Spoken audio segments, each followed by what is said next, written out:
Haleluya, puji Bapak Yahweh, luar biasa.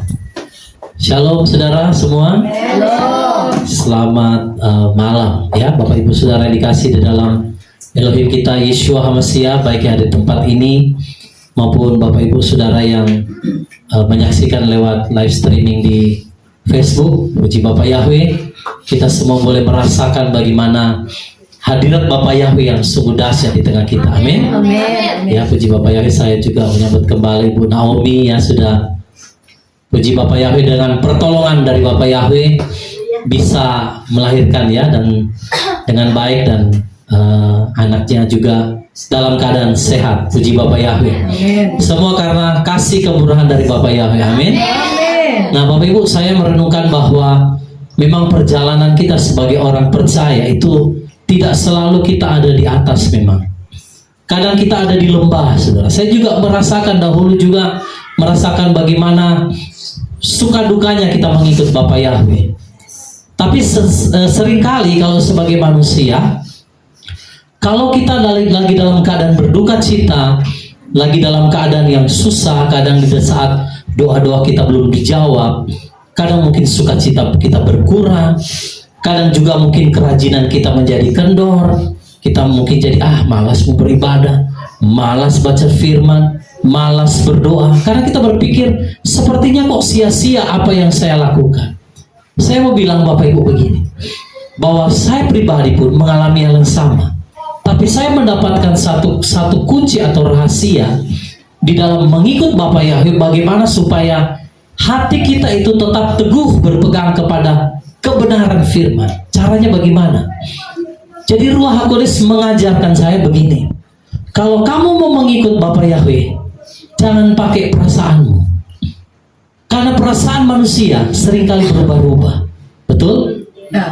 Hari ini orang semua mood mau ibadah, wah datang sukacita. Datang nanti giliran hati saya lagi tidak enak, malas ke ibadah. Nah, itu karena mengikut Bapak Yahweh pakai apa? Perasaan. Memang kita perlu perasaan. Siapa sih kalau orang tidak ada perasaan jadi kayak patung, mau ibadah juga tidak ada rasanya. Tapi maksud saya dalam kita mengikut Bapak Yahweh, yang paling terpenting itu kita harus mengikut dengan apa? Iman. Amin. Iman itu tidak bergantung kepada keadaan. Iman itu tidak bergantung kepada perasaan kita. Ya. Iman tetapi iman. Mau keadaan saudara kayak bagaimana, mau situasi hatimu bagaimana juga, kalau kita punya iman yang besar, saudara, firman Elohim berkata, kalau kamu punya iman sebesar biji sesawi saja, engkau bisa berkata kepada gunung itu, pindah dari situ, maka hal itu akan terjadi. Makanya saya belajar satu hal, bahwa kita mengikut Bapak Yahweh itu memang ada musim, ya kan, ada musim-musimnya. Ya, dalam kita mengikut Bapak Yahweh itu ada musim-musim. Ada kadang kita dalam keadaan yang baik, kadang dalam keadaan tidak baik. Tapi satu hal yang Ruach HaKodes ajar, kalau kamu mau ikut Bapak Yahweh supaya hatimu teguh, jangan lihat keadaan, jangan lihat suasana hati, tetapi punya iman kepada Dia. Amin. Matamu harus tertuju kepada Dia. Nah, tetapi ada satu lagi rahasia yang firman Elohim mau nyatakan kepada kita pada malam hari ini, bagaimana supaya kita menjadi orang-orang yang perkasa, bagaimana kita menjadi orang yang tidak dapat digoyahkan oleh apapun. Karena apa, saudara? Karena selama kita hidup di dalam dunia ini, masalah itu tetap ada, tantangan itu ada. Sedangkan orang mati pun ada masalah. Bagaimana mau dikubur, ya kan? Siapa yang mau kubur di mana? Jadi manusia itu memang ada problem, ada masalah. Tetapi Bapak Yahweh mau mengajar kita untuk kita mengikut Dia bukan cuma dengan perasaan, tetapi dengan iman. Tetapi ada satu lagi yang kita akan belajar pada malam hari ini, bagaimana kita menjadi orang-orang yang perkasa di bumi. Amin. Sekalipun badai kayak tadi ya, tantangan datang silih berganti, sakit penyakit, goncangan, ya perasaan yang diombang-ambingkan itu biasa sebagai manusia. Tetapi bagaimana supaya kita menjadi pribadi-pribadi yang perkasa di hadapan Bapak Yahweh. Amin. Amin. Saudara lihat di dalam kisah, di dalam yang ditulis dalam kitab suci, banyak hamba-hamba Elohim yang perkasa. Ada Raja Daud di sana, Ya, ada para rasul, ada orang kudus yang mati martir. Bahkan Stefanus dilempar, dirajam dengan batu. Dia tetap memuji Bapa Yahweh. Dahsyat. Amin. Nah, bagaimana supaya kita menjadi orang yang perkasa di bumi? Ya, coba kita akan melihat dalam Mazmur 112 ayat 1 sampai ayat yang keempat. Saya mengundang Bapak Ibu bangkit berdiri untuk kita menghormati daftar Elohim ini. Mazmur 112 ayat 1 sampai ayat yang keempat, kita baca sama-sama dalam Indonesia Literal Translation 3, 2, 1. Haleluya, berbahagialah orang yang takut akan Yahweh, yang sangat menyukai perintah-perintahnya. Keturunannya akan apa? Perkasa di bumi. Generasi orang-orang benar akan diberkati. Harta dan apa? Kekayaan ada di dalam rumahnya, dan kebenarannya tetap selamanya. Dalam kegelapan terbitlah terang bagi orang-orang jujur, yang penuh rahmat dan kasih sayang dan kebenaran. Haleluya. Puji Bapak ya, silakan duduk. Dikatakan haleluya, berbahagialah orang yang takut akan Yahweh. Haleluya itu artinya terbagi dari dua kata. Halel itu praise, puji, dan Yah itulah Yahweh. Jadi kalau orang Kristen berkata haleluya, itu adalah pujilah Yahweh, bukan puji yang lain. Kalau Tuhan, puji Tuhan, bukan haleluya, lain tulisannya. Tetapi haleluya itu dari dua kata. Halel itu praise, puji, dan Yah. Jadi pujilah Yahweh. Kalau orang Kristen menolak nama Yahweh, jangan bilang haleluya. Bilang aja halelulah atau halelu apa gitu. Karena haleluya itu pengertiannya pujilah Yahweh. Nah, dikatakan di situ berbahagialah orang yang takut akan Yahweh. Orang yang takut akan Bapak Yahweh itu dikatakan apa? Berbahagia, Bapak Ibu. Kenapa? Tidak ada tuduhan hati nurani, berdosaan, begini dan begini. Karena dia hidup di dalam apa? Takut akan Yahweh. Jadi hidupnya berbahagia. Orang yang berbahagia bukan dia banyak duit, saudara. Orang yang berbahagia itu bukan karena dia banyak harta. Tetapi orang yang berbahagia, kata firman, mereka yang takut akan Yahweh. Amin. Dan apa, saudara? Yang sangat menyukai perintah-perintahnya. Itu orang berbahagia. Jadi bukan karena ada uang baru kita bersuka cita, tertawa. Ya, kalau orang dunia kan obat sakit kepala, kata kasih satu tumpuk doi uang obat sakit kepala. Kalau kita, saudara, mau berbahagia, dikatakan orang yang takut akan Yahweh. Itu takut maksudnya kita itu hormat kepada Bapa Yahweh. Hormat kepada Bapa Yahweh. Kalau dia bilang A, lakukan A. Kalau dia hadir di situ, hormati dia. Itu namanya takut akan Yahweh. Bukan takut yang lain, bukan takut seperti orang ketakutan setan, bukan. Bapa Yahweh itu perlu dihormati memang, karena dia adalah Elohim yang maha besar. Dia bilang dalam firman-Nya bahwa namaku ditakuti dari terbitnya matahari sampai terbenamnya. Namaku ditakuti oleh bangsa-bangsa. Jadi kita perlu menaruh sikap kalau kita mau berbahagia, saudara. Kita harus takut akan Yahweh, hormat sama dia. Amen. Di dalam setiap ibadah kita bisa lihat orang kalau hormat kepada Bapa Yahweh, dia penuh sikap yang respect di dalam ibadah. Ketika menyembah, dia tahu Bapa Yahweh hadir. Karena kita zaman ini kan, saya sudah sampaikan ibadah Sabat kemarin, Sang Bapa Yahweh itu tampil di dalam namanya. Eye, Aser, Eye, aku ada yang aku ada. Zaman dahulu dia datang dalam manifestasi sebagai Bapa. Lalu dia datang dengan manifestasi sebagai Yeshua. Di akhir zaman tidak ada. Yang kita lihat dalam hanya kita percaya bahwa dia datang dalam manifestasi roh. Jadi di dalam ibadah begini, Bapak Ibu tidak lihat Bapa Yahweh. Bapak Ibu tidak lihat Yeshua HaMashiach. Tapi perhatikan, Ruach HaKodes itu ada di tengah kita. Amen. Cara kita menghormati dia, berikan yang terbaik di dalam setiap ibadah. Kalau memang memuji menyembah, angkat tangan, saudara. Jangan kayak dulu ini bukan di sini, tapi di luar sana dulu waktu saya pelayanan di Jakarta. Orang kalau menyembah saudara taruh tangan di begini. Apalagi orang-orang yang berduit cuma lihat kiri kanan. Ada yang cuma lihat sebelah, dia perhatikan yang sebelah. Kalau kita mau menjadi orang berbahagia, kita harus punya respect, harus punya hormat kepada Bapa Yahweh. Amen. Itu yang dikatakan berbahagia. Lalu apa? Yang sangat menyukai perintah-perintahnya. Ini perintahnya itu banyak, saudara.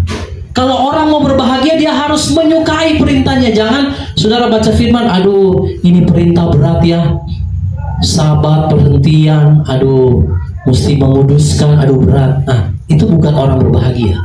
Orang berbahagia itu waktu dia terima firman, dia terima daftar Elohim, dia bersuka cita, dia sangat menyukai perintah-perintahnya.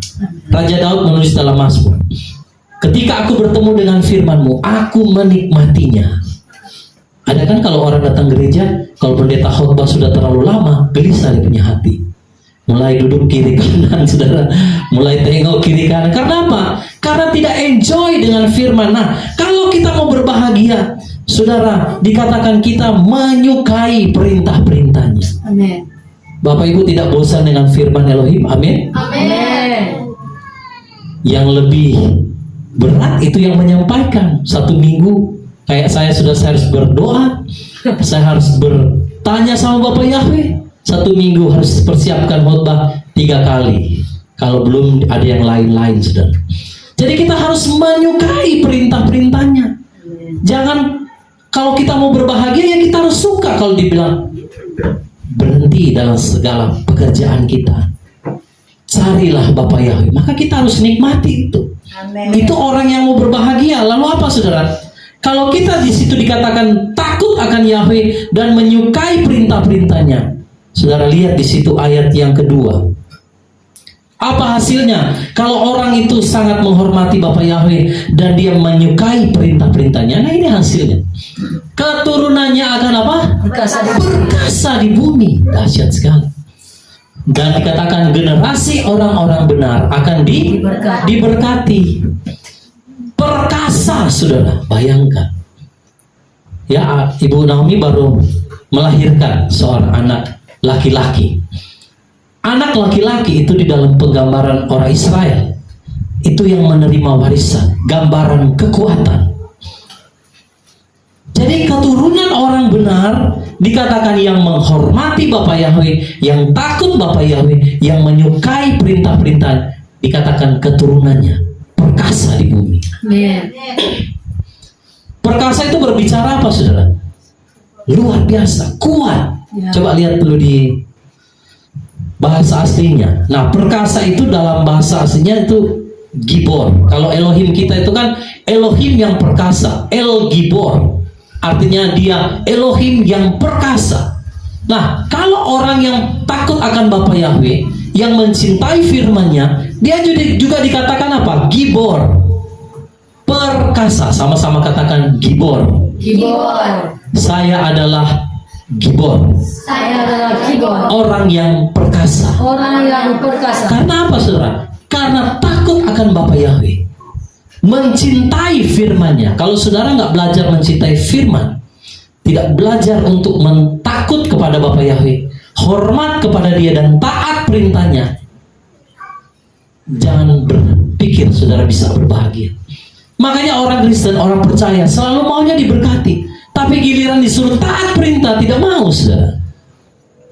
Padahal janji Bapa Yahweh, saudara, keturunan orang benar itu perkasa di bumi. Gibor itu adalah kuat, perkasa, kepala, gambaran kepala. Lalu apa? Laki-laki yang gagah perkasa. Bapak Ibu mau menjadi orang-orang perkasa di dalam Bapa Yahweh, amin. Seperti singa dari suku Yehuda yang gagah perkasa. Amin. Jangan mengikut Bapa Yahweh di dalam Yesua HaMasyiah, kita menjadi orang-orang percaya yang apa, saudara? Orang Manado bilang lome, letih, lesu, letoy, saudara ya. Kita harus menjadi orang-orang yang apa? Perkasa. Kalau orang-orang yang begitu itu mudah dikalahkan oleh iblis. Makanya dia main pakai perasaan. Kalau hatinya lagi itu, iblis bisa buat perasaan dia sehingga dia apa saudara? Bisa lemah. Akhirnya malas ibadah. Tapi kalau gibor saudara, dia takut akan Yahweh, dia mencintai perintah-perintahnya, dia akan perkasa, kuat. Amin. Keturunannya juga akan perkasa di bumi ini. Tidak mudah digoyahkan oleh apapun. Amin. Karena memang kita hidup di dalam dunia ini Bapak Ibu, penuh dengan tantangan, penuh dengan ujian, cobaan. Kalau orang tidak perkasa, bagaimana dia mau hadapi situasi dan kondisi yang harus dia hadapi selama dia ada dalam dunia? Ya, lalu dikatakan bahwa bukan cuma perkasa di bumi keturunannya, tetapi dikatakan angkatan orang benar. Dikatakan apa? Diberkati. Saudara lihat bahwa hidup kita, saya bukan mau mengajarkan soal teologi kemakmuran, tetapi itu firman memang nyata. Kalau kita hormat, takut akan dia dan menyukai perintah-perintahnya, saudara, keturunannya akan perkasa di bumi. Saudara akan menjadi orang-orang yang luar biasa, seperti Raja Daud yang bisa mengalahkan Goliat sekalipun dia masih sangat muda, saudara. Itu orang yang benar, itu orang yang takut akan Yahweh, itu orang yang mencintai perintah-perintahnya. Saya digerakkan oleh Ruh HaKudes, ya saudara, untuk menyampaikan pesan ini kepada Bapak Ibu, supaya kita semua belajar untuk sungguh-sungguh takut akan Bapa Yahweh. Sekalipun mata kita tidak melihat, dan mari belajar untuk mencintai firman-Nya, menyukai firman-Nya. Amin. Jangan pernah bosan, saudara. Karena kebenaran itu yang akan membawa kita menjadi orang-orang yang gibor, gagah perkasa. Amin. Bahkan bukan cuma gagah perkasa, Bapak Yahweh katakan keturunannya, saudara, itu selain perkasa di bumi, dikatakan angkatan mereka akan menjadi orang-orang yang diberkati. Amin. Saudara mau diberkati? Jangan cuma cari berkat. Cari dulu sang pemberi berkat itu. Lewat apa? Lewat takut akan dia. Lewat apa, saudara? Lewat kita mencintai perintah-perintahnya. Nah, gibor di situ dikatakan kuat, perkasa, kepala, laki-laki. Nah, ini saudara akan menggenapi Ulangan 28 ayat yang 13. Coba sama-sama kita baca. Kan seringkali kalau di gereja banyak sekali mengklaim firman ini. Coba lihat. Ulangan 28 ayat 13, 3, 2, 1. Dan Yahweh akan membuat engkau menjadi kepala, ini gibor, dan bukan ekor. Engkau akan tetap naik dan tidak akan turun ketika engkau mendengarkan perintah Yahweh Elohimmu yang aku perintahkan kepadamu pada hari ini untuk memegangnya dan melakukannya. Itu ada janji gibor. Yang perkasa dan diberkati, itulah kepala, itulah gibor, luar biasa. Tetapi di situ dikatakan firman Bapa Yahweh melalui Moshe, dikatakan aku akan buat engkau menjadi gibor, kepala, karena pengertian gibor itu juga kepala, dan bukan ekor. Ini janji kepada orang-orangnya apa? Engkau akan tetap naik dan tidak turun ketika engkau apa? Mendengarkan perintah Yahweh Elohimmu yang aku perintahkan kepadamu pada hari ini untuk memegangnya dan melakukannya. Makanya untuk syarat menjadi gibor itu tadi harus takut Bapa Yahweh, harus mencintai peraturan-peraturan dan semua ketetapan, semua hukum, semua perkataannya. Baru kita bisa jadi kepala. Ada orang selalu klaim ayat ini, wah saya mau jadi kepala. Bukan mau jadi ekor, tetapi tidak taat firman. Tidak takut Bapa Yahweh. Bagaimana mau jadi kepala, saudara? Bagaimana mau jadi gibor? Tidak bisa. Ya. Nah, oleh karena itu Bapak Ibu, Bapa Yahweh mau kita semua menjadi orang-orang yang perkasa. Keturunannya di bumi juga perkasa. Kalau Ibu Naomi melahirkan anaknya, namanya siapa? Daren, bukan Daren ya. Daren, bacanya memang Daren ya. Daren, Haikal, Yap, jaya. Ya. Nah, itu melalui tantangan tentunya. Karena saya dengar beritanya sempat anaknya sungsang begitu ya. Tidak bisa lahir normal. Dan sebelum juga itu Ibu Naomi mengalami satu pergumulan yang besar. Ya, bagaimana dia juga akhirnya dilepaskan oleh Bapak Yahweh lewat spirit yang menguasai dia. Tapi karena dia memiliki juga, ya mungkin belum banyak memahami, tetapi ketika dia taat saja, maka dikatakan di situ Bapak Yahweh yang melepaskan ya Ibu Naomi, sehingga dia bisa juga melahirkan dengan baik dan bisa selamat bayi itu. Nah, kenapa saudara orang-orang benar itu akan jadi kepala? Karena mereka mencintai firman, takut akan Bapak Yahweh. Amin. Keturunannya pasti perkasa di bumi. Anak-anaknya pasti perkasa di bumi. Coba Bapak Ibu bandingkan dengan anak-anak kalau dia tidak dididik lewat firman. Pasti perilakunya itu liar, saudara. Tapi kalau anak-anak itu orang tuanya juga suka akan firman, takut akan Bapak Yahweh, dikatakan tuh firman, mereka keturunannya akan jadi kepala bukan ekor. Keturunannya perkasa di muka bumi. Amin, saudara. Ya. Lalu yang dahsyat saudara di sini adalah ayat yang ketiga. Nih, coba lihat. Harta dan kekayaan ada di dalam rumahnya, dan kebenarannya tetap selamanya. Luar biasa. Tidak perlu kita bersusah payah, memang harus kerja. Tetapi firman bilang, berkat Bapak Yahweh yang menjadikan kita kaya, susah payah saudara banting tulang juga tidak bisa menambahnya. Kita sebagai manusia bisa bekerja, ya harus memang bekerja. Tetapi ingat Bapak Ibu, yang paling utama itu harus jadi gibor. Ketika saudara itu perkasa di hadapan Bapak Yahweh dengan takut akan Dia, dengan mencintai perintah-perintahnya, maka di sini bukan juga saudara menjadi perkasa melewati setiap pergumulan tantangan hidup, tetapi ada janji ini, harta dan kekayaan. Kan kalau bilang harta orang selalu pikirannya apa saudara? Doi, duit, uang, cuan, apalagi kalau orang Ambon bilang kepeng. Lalu apalagi saudara? Pikirannya mobil, rumah, bukan. Harta dan kekayaan itu juga berbicara kesehatan, sukacita, damai sejahtera. Ada orang punya harta banyak tidak punya sukacita.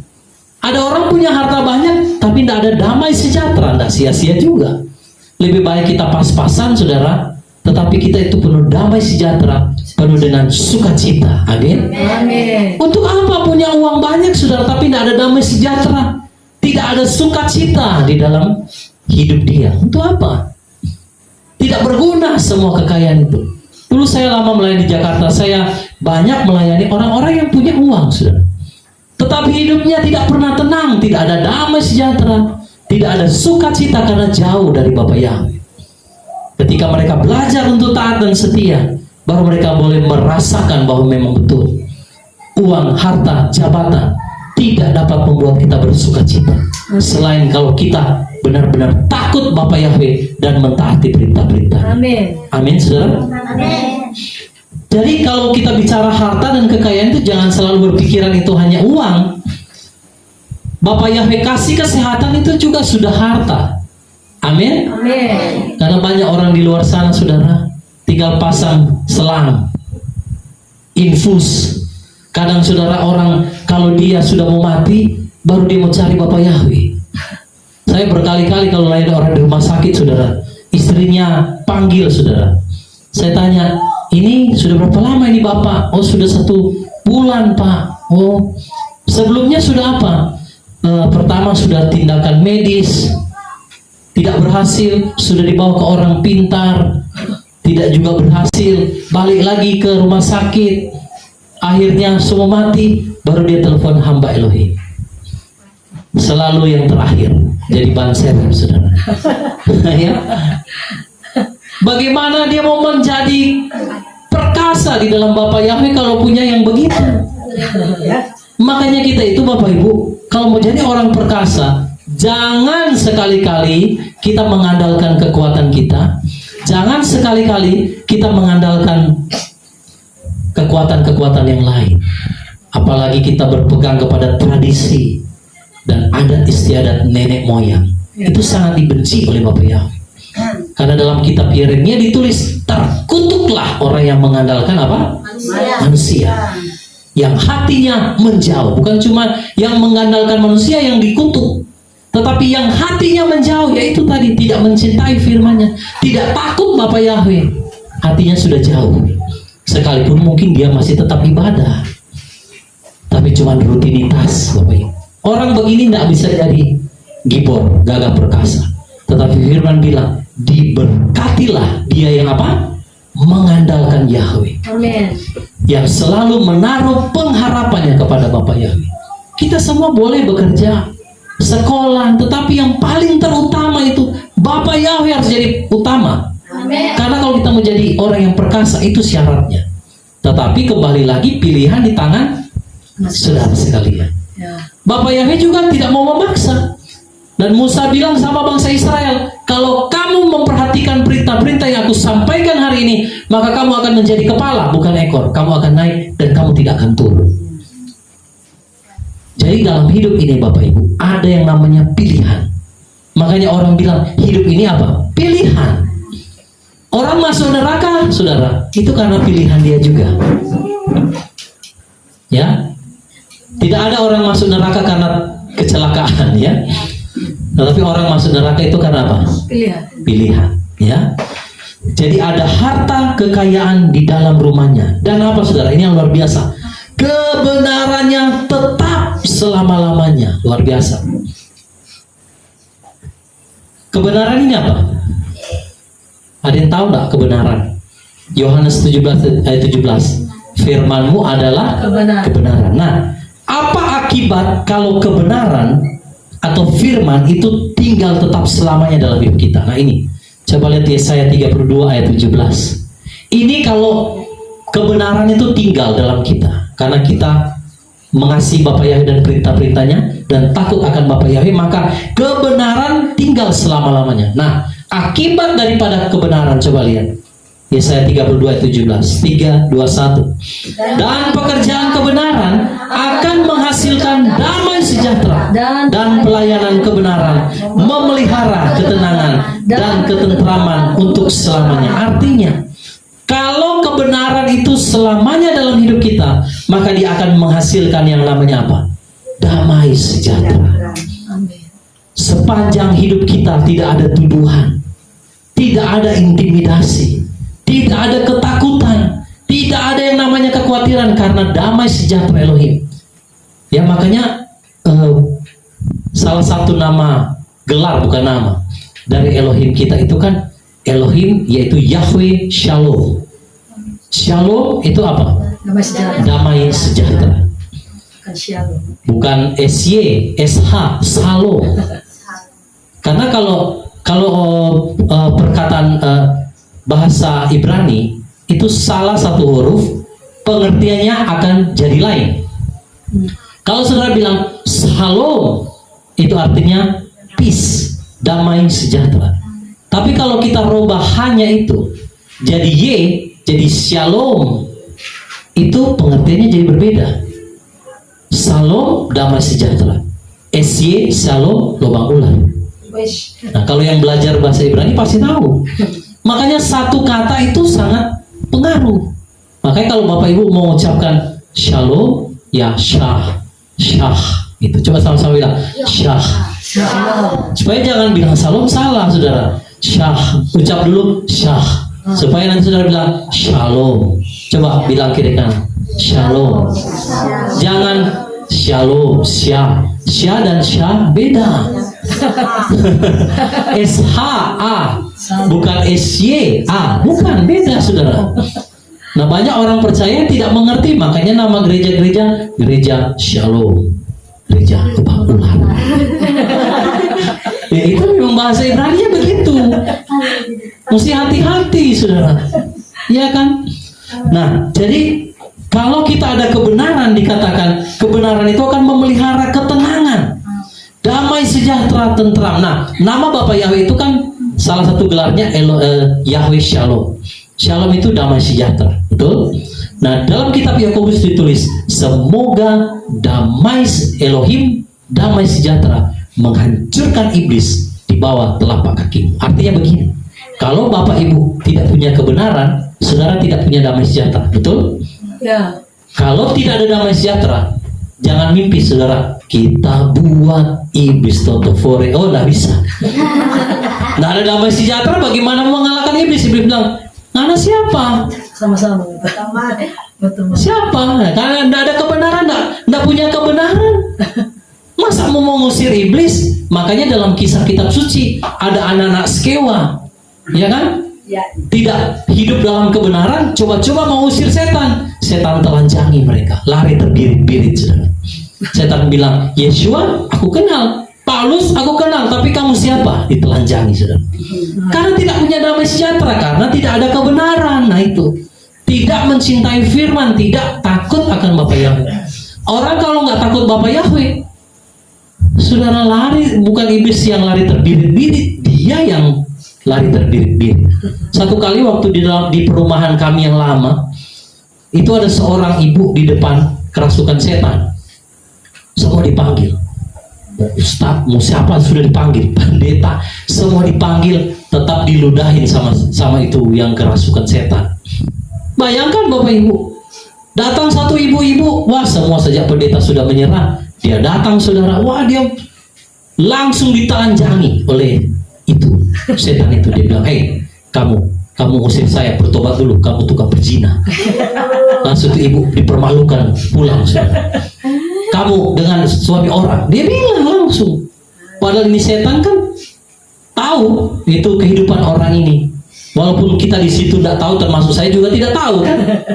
Nah begitu kita sebelum itu, pas kita datang, saudara, saya sama istri, baru di pintu dia bilang, "Hamba-hamba Elohim yang maha tinggi, tolong, jangan sakiti saya." Belum bicara saudara, sudah tahu.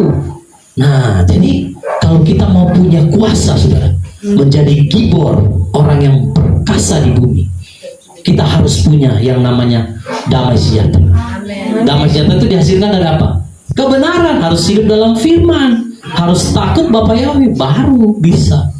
Amin saudara. Amin. Dan dikatakan pelayanan kebenaran memelihara ketenangan, ada rasa tenang. Amin. Saudara tidur, tidak ada intimidasi, tidak ada bayang-bayang masa lalu, tidak ada kegelapan, karena saudara dipenuhi dengan damai sejahtera. Amin. Amin saudara. Ada ketentraman untuk selama-lamanya. Mazmur 112 ayat 4. Ini yang berikutnya. Apa yang akan terjadi kalau kita takut akan Bapa Yahweh dan mencintai firman-Nya? Kita akan perkasa. Bukan cuma itu, sudah lihat. Mazmur 112 ayat 4. Dalam kegelapan terbitlah terang bagi orang-orang jujur, yang penuh rahmat dan kasih sayang dan kebenaran. Kegelapan ini kan berbicara di dalam hidup kita. Mungkin saudara bisa mengalami yang namanya kegelapan, hari-hari yang suram yang kita hadapi. Bahkan juga nanti di depan ada masa kesukaran. Nah, kalau orang yang gibor, perkasa, dikatakan apa? Di dalam gelap justru terbit apa? Terang bagi mereka. Kalau orang dunia bilang, wah Pak, ini masa semua serba sulit, minyak dioplos, Pertamina juga oplos saudara, Pertalite, Pertamax, jadi Pertalite yang dioplos, korupsi sampai ratusan triliun. Minyak goreng dioplos, apalagi dioplos saudara, gas 3 kilo dioplos. Wah, ini zaman kegelapan Pak, semua serba sulit, semua keadaan semakin sulit. Dunia boleh mengalami kegelapan, tapi bagi orang-orang yang gibor tadi, dikatakan dalam kegelapan terbitlah apa? Terang. Kita tidak perlu takut apapun yang akan terjadi. Amin. Ya, di mana saudara orang-orang jujur, orang-orang benar, sekalipun dalam kegelapan, mereka akan apa? Bercahaya. Akan terbit yang namanya terang. Saudara tidak perlu takut apapun tantangan di depan mata kita. Kalau kita gibor, perkasa, maka ada janji, sekalipun dalam kegelapan akan terbit yang namanya apa? Terang. Amin. Amin. Berikan kemuliaan bagi Bapa Yahweh. Haleluya. Nah, ini ayat yang terakhir. Coba lihat. Yohanes 1 ayat 4 sampai ayat yang kelima. Apa yang terjadi kalau kita dipenuhi dengan terang? Yohanes 1 ayat 4 sampai 5. 3, 2, 1. Dalam Dia ada hidup, dan hidup itu adalah terang manusia. Dan terang itu bercahaya dalam kegelapan, dan kegelapan itu tidak menguasainya. Saudara, kalau jadi gibor, orang yang perkasa, saudara dipenuhi dengan terang dari Bapa Yahweh, maka kegelapan dunia sekelam apapun tidak dapat menguasai saudara. Tahun 2017 itu saya dapat mimpi dari Bapa Yahweh. Saya melihat saudara, dunia ini dipenuhi dengan kegelapan yang sangat pekat. Ya. Lalu saya melihat di sebelah begini kanan ada satu terang yang sedikit. Lalu ada suara berkata, lari ke terang itu. Waktu saya lari ke terang itu, saya melihat ada tangan yang sangat besar. Ternyata yang di bawah itu yang ada terangnya. Jadi Bapak Yahweh kasih pengertian bahwa dunia sebentar lagi akan memasuki masa kegelapan. Amin. Tapi orang-orang yang hidup dalam kebenaran, takut akan Bapa Yahweh, mencintai perintah-perintahnya, mereka akan perkasa. Mereka akan terbit yang namanya terang. Dan dikatakan kegelapan itu tidak akan menguasai mereka. Amin, saudara. Luar biasa Elohim kita. Amin. Berikan tepuk tangan sekali lagi. Kegelapan tidak akan menguasai saudara kalau terang itu bercahaya atas kita. Itu hanya dapat didapati kalau kita sungguh-sungguh takut Bapa Yahweh. Amin. Itu, kalau kita sungguh-sungguh mau mencintai perintah-perintahnya. Puji Bapa Yahweh. Haleluya, Bapa Yahweh sungguh luar biasa tengah kita. Berapa banyak kita yang mau menjadi gibor di akhir zaman ini. Orang-orang yang perkasa, keturunannya juga perkasa. Amin. Adik Darren juga akan perkasa. Ya. Bapak Ibu, saya akan tutup dengan begini. Sebenarnya saya itu sudah berdoa sama Bapak Yahweh mengenai nama. Karena kan kalau penyerahan biasanya selain kita kan ada penyerahan anak, biasa hamba Elohim itu suka kasih nama. Saya sudah persiapkan satu nama, tetapi memang saya belum begitu terlalu yakin dengan nama itu. Saya masih menunggu Bapak Yahweh. Dan waktu tadi lagi persiapan, karena firman-Nya ini, Bapak Yahweh bilang langsung lewat Ruach HaKodes, kasih nama anak itu. Tambahan, ya, maksudnya kan orang tuanya sudah kasih nama, bahwa keturunannya akan perkasa di bumi. Maka anak itu akan ditambah namanya, nama waktu penyerahan itu namanya Gibor. Jadi mungkin terserah orang tuanya Darren Haikal dulu atau Gibor dulu, atau nanti setelah itu Gibornya baru belakangnya itu, ya. Begitu. Jadi untuk mengingatkan, karena begini, Bapak Yahweh itu dia selalu punya dia tuh tidak, maksudnya tidak ada yang terjadi secara kebetulan. Ya. Semua itu ada di dalam rencananya. Amin. Jadi kalau Bapak Yahweh mau anak itu menjadi seperti keturunan orang benar yang perkasa, maka dia kasih nama itu untuk mengingatkan orang tua bahwa engkau harus takut Bapak Yahweh. Amin. Supaya engkau taat perintahnya, supaya keturunanmu akan perkasa di bumi. Haleluya. Berikan kemuliaan bagi Bapak Yahweh. Haleluya. Puji Bapak Yahweh. Demikianlah daftar Elohim. Biarlah kita semua boleh menjadi orang-orang yang perkasa di muka bumi ini. Mari Bapak Ibu, takut akan Bapak Yahweh, cintai perintah-perintahnya. Salam kiri kanan, katakan, mari takut Bapak Yahweh, cintai perintah-perintahnya. Dan katakan, kamu semua adalah gibor. Kamu adalah gibor, orang-orang yang perkasa. Keturunanmu juga akan perkasa di muka bumi. Amin. Hari ini dengan tanda ada seorang anak laki-laki yang dikasih nama Gibor. Amin. Untuk mengingatkan orang tua, dan bukan cuma orang tua, kita semua, bahwa kita ini keturunannya perkasa gitu. Amin. Haleluya. Puji Bapak Yahweh. Mari kita akan berdoa bagi adik Darren, Haikal, Gibor, ya. Baru apa lagi yang belakangnya? Yap, Jaya. Oke.